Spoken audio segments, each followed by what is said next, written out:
Pour savoir ce qui s'est passé à l'Hôtel Ivoire, nous allons au 43e DIMA.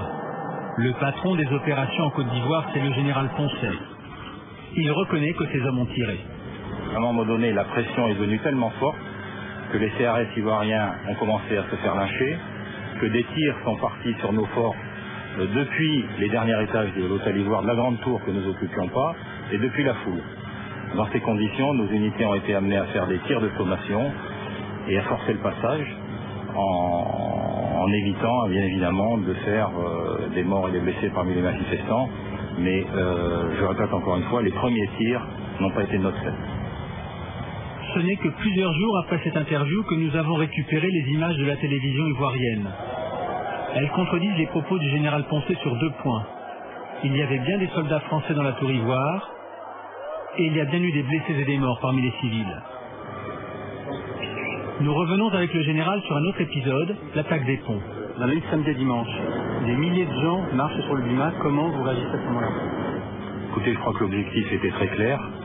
C'était de s'emparer de l'aéroport et éventuellement de nous balayer des emprises du bataillon d'infanterie de marine.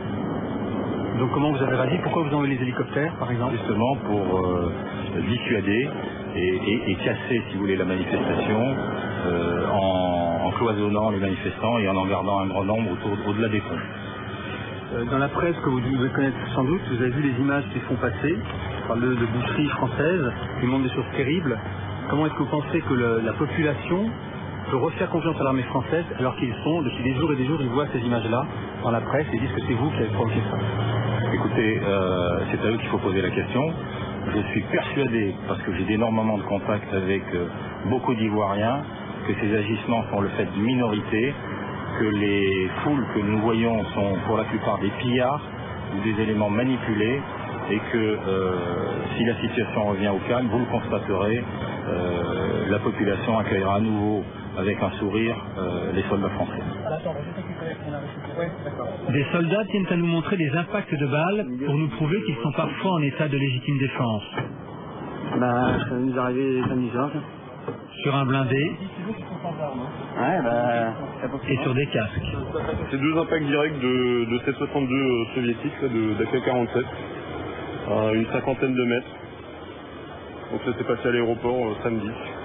Et les 2 soldats qui étaient sous les 2 soldats n'ont pratiquement rien. Un peu choqués, forcément.